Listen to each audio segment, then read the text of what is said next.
Je vais commencer par un témoignage d'une sœur et c'est toujours bien d'avoir le témoignage des sœurs. Comme je l'ai toujours dit, euh, les sœurs peuvent témoigner et je vous encourage à envoyer vos messages. Ça peut être des audios, ça peut être des vidéos. L'interdiction de la sœur en Christ, de la femme, d'intervenir, c'est dans l'assemblée. Elle peut intervenir hors assemblée. Elle peut faire une vidéo de son témoignage. Elle peut faire un audio. Elle peut envoyer une lettre, comme la lettre que je suis sur le point de lire. Donc, il y aura une série de témoignages. Euh, donc, je vais commencer par le témoignage de la sœur Claudine Lavoine. Claudine Lavoine, je ne sais pas dans quel pays elle est, mais elle m'a envoyé un témoignage. C'est une sœur bien-aimée qui s'efforce à plaire au Seigneur, qui s'efforce à tenir. Et voilà ce qu'elle dit dans son témoignage. Bonjour Georges, par la grâce du Seigneur, et elle a envoyé ce témoignage samedi, c'est-à-dire hier, samedi 14 juin. J'ai reçu à 1h50 de l'après-midi, je vais dire 13h50, hier samedi 14 juin de l'an de grâce 2025. Elle dit donc ceci: Par la grâce du Seigneur, je viens témoigner de la grandeur de Dieu dans ma vie. En janvier, j'ai été malade et conduite aux urgences. Une fois aux urgences, je suis plongé dans un coma artificiel pour recevoir des soins. Après 3 jours de coma, impossible de me réveiller. J'étais couché sur le lit, mais en esprit, c'était un combat. Dans le coma, j'étais couché dans une voiturette qui avait pris la direction de la morgue. Donc, ça se passe dans son coma. Dans le coma, elle est couchée, elle se voit couchée dans une voiturette qui avait pris la direction de la morgue. Sur le mur était écrit morgue en rouge et une direction bien tracée en rouge également. Je me suis mis à crier, à pleurer, à implorer la grâce de Dieu. Je disais, Seigneur, ce n'est pas le moment. Ce n'est pas le moment. Ma fille n'a personne d'autre que moi. Je t'en supplie, Seigneur, ce n'est pas le moment. Vois ma situation. Je ne suis ni dans l'adultère, ni dans la débauche, ni dans la fornication, mais je suis dans la chasteté.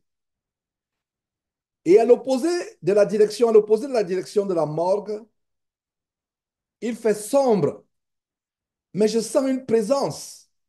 Alors je ne sais pas pourquoi je me mets à crier en disant, Seigneur Jésus, je t'en supplie, interviens dans cette histoire. Je t'en supplie, toi mon avocat qui n'a jamais perdu aucun procès, je t'en supplie. C'était comme si j'étais au milieu entre la vie et la mort. Et après quelques instants, après avoir crié au Seigneur, moins de 10 secondes, je dirais, moins de 10 secondes, je reçois une décharge électrique, mais pas douloureuse, dans mon corps et je bascule du côté de la vie. J'ai tellement été béni par ton enseignement du 1er juin 2025, c'est-à-dire qu'elle parle de l'enseignement il y a 2 semaines. J'ai été tellement béni par ton enseignement du 1er juin 2025 sur la débauche. Et tout ce que tu as dit est vrai. Et je pense que c'est ce qui m'a ramené à la vie. Étant dans la chasteté, et pourtant je ne suis pas sans péché. Je ne suis pas sans péché.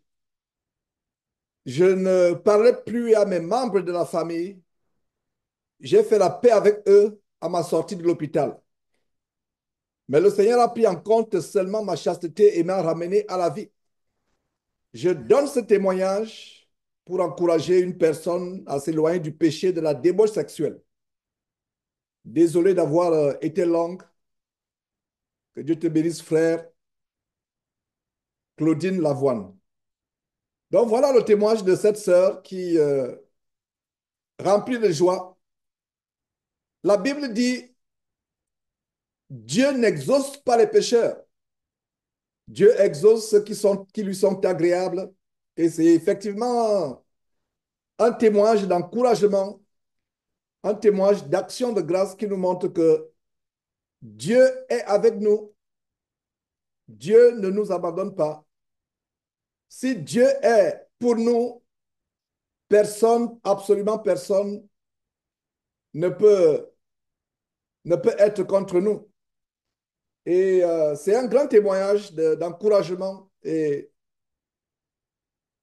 sœur Claudine Lavoine persévère dans la voie du Seigneur, de détourner ni à gauche ni à droite, persévère jusqu'à la fin. Et dès qu'elle s'est réveillée du coma, elle a eu à cœur de se réconcilier avec les membres, enfin d'appeler les membres de sa famille.